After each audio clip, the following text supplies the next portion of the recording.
आप सबका स्वागत है धीरेंद्र तिवारी ऑनलाइन क्लास में। आज हम लोग त्यागपथी खंड काव्य की कथा वस्तु या त्यागपथी खंड काव्य का सारांश इस वीडियो के माध्यम से पढ़ेंगे। त्यागपथी खंड काव्य 5 सर्गों में विभक्त है। प्रत्येक सर्ग का कथानक इस वीडियो में दिया गया है, अतः आप वीडियो को अंत तक जरूर देखिए। आइए शुरू करते हैं त्यागपथी खंड काव्य की कथा वस्तु। श्री रामेश्वर शुक्ल अंचल द्वारा रचित त्यागपथी ऐतिहासिक खंड काव्य की कथा 5 सर्गों में विभाजित है। इसमें 6ठी शताब्दी के प्रसिद्ध सम्राट हर्षवर्धन के त्याग, तप और सात्विकता का वर्णन किया गया है। सम्राट हर्ष की वीरता का वर्णन करते हुए कवि ने इस खंड काव्य में राजनीतिक एकता और विदेशी आक्रांताओं के भारत से भगाने का भी वर्णन किया गया है। इस खंड काव्य का सर्गानुसार कथानक निम्नवत है। आइए देखते हैं प्रथम सर्ग का सारांश। थानेश्वर के राजकुमार हर्षवर्धन वन में आखेट हेतु गए थे। वहीं उन्हें अपने पिता प्रभाकर वर्धन के विषम ज्वर प्रदाह का समाचार मिलता है। कुमार तुरंत लौट आते हैं। वे पिता के रोग का बहुत उपचार करवाते हैं, परंतु उन्हें सफलता नहीं मिलती। हर्षवर्धन के बड़े भाई राजवर्धन उत्तरापद पर हुणों के युद्ध करने में लगे थे। हर्षवर्धन के दूत के साथ अपने अग्रज को पिता की अस्वस्थता का समाचार पहुंचाया। इधर हर्षवर्धन की माता अपने पति की दशा बिगड़ती देख आत्मदाह के लिए तैयार हो जाती हैं। हर्षवर्धन ने उन्हें बहुत समझाया, पर वे नहीं मानी और हर्ष के पिता की मृत्यु के पूर्व ही वे आत्मदाह कर लेती हैं। कुछ समय पश्चात राजा प्रभाकर वर्धन की मृत्यु हो जाती है। पिता का अंतिम संस्कार कर हर्षवर्धन शोकाकुल मन से राजमहल में लौट आते हैं। उन्हें इस बात की बड़ी चिंता है कि पिता की मृत्यु का समाचार सुनकर अनुजा बहन राजश्री तथा अग्रज भाई राजवर्धन की क्या दशा होगी। द्वितीय सर्ग। अब प्रथम सर्ग की कथा यही समाप्त होती है। अब द्वितीय सर्ग की कथा देखते हैं, कथा वस्तु क्या है। राजवर्धन हुणों को पराजित कर सेना सहित अपने नगर सकुशल लौट आते हैं। शोक में डूबे हर्षवर्धन की दशा देख वे बिलख बिलख कर रोते हैं। माता पिता की मृत्यु से शोकाकुल राजवर्धन वैराग्य लेने का निश्चय कर लेते हैं, किंतु तभी उन्हें समाचार मिलता है कि मालवराज ने उनकी छोटी बहन राजश्री के पति गृहवर्मन को मार डाला है तथा राजश्री को कारागार में डाल दिया है।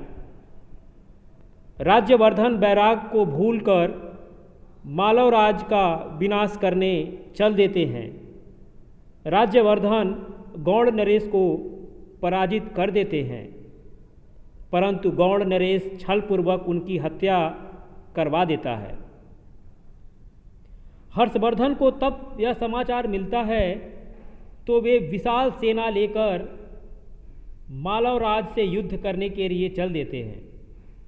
मार्ग में हर्षवर्धन को समाचार मिलता है कि उनकी छोटी बहन राजश्री बंधन मुक्त होकर विंध्याचल की ओर वन में चली गई है। यह समाचार पाकर हर्षवर्धन बहन को खोजने वन की ओर चल देते हैं। वन में दिवाकर मित्र के आश्रम में उन्हें एक भिक्षुक से यह समाचार मिलता है कि राजश्री आत्मदाह करने वाली है। वे शीघ्र ही पहुंचकर राजश्री को आत्मदाह करने से बचा लेते हैं। वे दिवाकर मित्र और राजश्री को अपने साथ लेकर कन्नौज लौट आते हैं। द्वितीय सर्ग की कथा यहीं समाप्त होती है। अब तृतीय सर्ग की कथा देखते हैं। तृतीय सर्ग में कौन सी कथा चलती है। हर्षवर्धन अपनी बहन के छीने हुए राज्य को पुनः प्राप्त करने के लिए अपनी विशाल सेना के साथ कन्नौज पर आक्रमण कर देते हैं। वहां अनीतिपूर्वक अधिकार जमाने वाले मालव कुलपुत्र भाग जाता है। राज्यवर्धन का हत्यारा गौड़पति शशांक भी अपने गौड़ प्रदेश को भाग जाता है। सभी लोग हर्षवर्धन से कन्नौज का राजा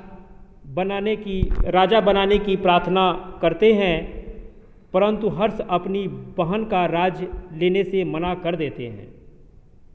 वे अपनी बहन से सिंहासन पर बैठने को कहते हैं, परंतु बहन राजश्री भी राज सिंहासन ग्रहण करने से मना कर देती है। फिर हर्षवर्धन ही कन्नौज के संरक्षक बनकर अपनी बहन के नाम से वहाँ का शासन चलाते हैं। इसके बाद 6 वर्षों तक हर्षवर्धन का दिग्विजय अभियान चलता है। उन्होंने कश्मीर, पंचनंद, सारस्वत, मिथिला, गौड़, नेपाल, वल्लभी, सोरठ आदि सभी राज्यों को जीतकर यवन, हुण और अन्य विदेशी शत्रुओं का नाश करके देश की अखंडता और शक्तिशाली बनाकर एक सुसंगठित राज्य बनाते हैं। अपनी बहन के स्नेहवश वे अपनी राजधानी भी कन्नौज ही बनाते हैं और अपने अनेक वर्षों तक धर्मपूर्वक शासन करते हैं। उनके राज्य में प्रजा सुखी थी। धर्म, संस्कृति और कला भी पर्याप्त मात्रा में विकसित हुई, उन्नति हुई। इस तरह से तृतीय सर्ग का समापन होता है। देखते हैं चतुर्थ सर्ग की कथानक को। राजश्री एक बड़े राज्य की शासिका होकर भी दुखी है। वह सब कुछ छोड़कर गिरवे वस्त्र धारण कर भिक्षुणी बनना चाहती है।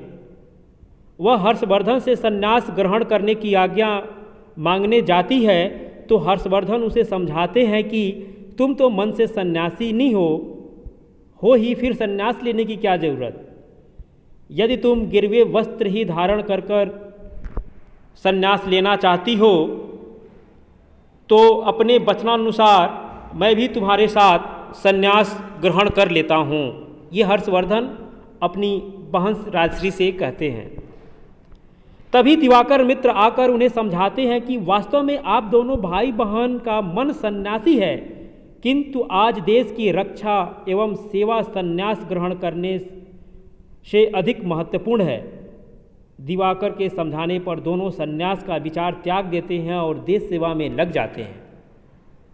इस तरह से चौथे सर्ग की समाप्ति होती है। देखते हैं पांचवें सर्ग की कथानक को। पांचवें सर्ग में कौन सी कथा चलती है। हर्षवर्धन एक आदर्श सम्राट के रूप में शासन करते हैं। उनके राज्य में प्रजा सब प्रकार से सुखी है। विद्वानों की पूजा की जाती है। सभी का आचरणवान, धर्मपालक, स्वतंत्र तथा सब लोग जो है वहाँ पे सूचि संपन्न हैं। महाराजा हर्षवर्धन सदैव जन कल्याण एवं शास्त्र चिंतन में लगे रहते हैं। चूँकि हर्षवर्धन के राज्य में विद्वानों की पूजा होती है, यहाँ धर्म के अनुसार पालन किया जाता है, यहाँ पे आचरण भी धर्म के अनुसार होता है।